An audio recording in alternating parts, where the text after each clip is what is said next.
Diabetes మీ పండ్లను, మీ చిగుర్లను, మీ దవడను అది నిశ్శబ్దంగా దెబ్బతీస్తుంది అన్న సంగతి మీకు తెలుసా? ఎస్, ఈ యొక్క వీడియోలో మనం తెలుసుకుందాం.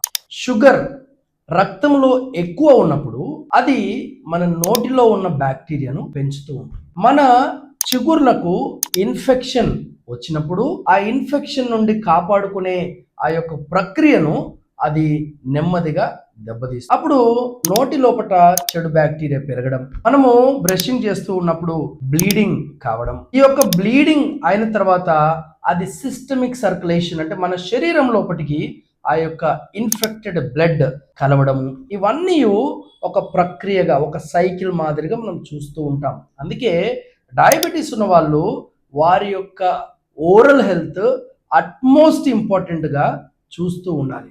వాళ్ళు రెగ్యులర్గా చెకప్స్ చేసుకుంటూ ఉండాలి. వారు తమ వంతు సొంతంగా ఓరల్ హెల్త్ ఎగ్జామిన్ వాళ్ళు చేసుకుంటూ ఉండాలి. Bleeding gums, bad breath, loose tooth మనము తరచుగా ఈ యొక్క డయాబెటిక్ కేసెస్లో లేకపోతే డయాబెటిక్ పేషెంట్లో మనం చూస్తూ ఉంటాం. అందుకే డయాబెటిక్ పేషెంట్స్ వారి యొక్క జిఆర్బిఎస్ లేదా ర్యాండమ్ బ్లడ్ షుగర్ ఎంత ఉంది అనేది వాళ్ళు చూసుకుంటూ ఉండాలి. వాళ్ళు ట్వైస్ బ్రష్ చేస్తూ ఉండాలి. వాటర్ తో పాటు ఫ్లాసింగ్ చేస్తూ ఉండాలి.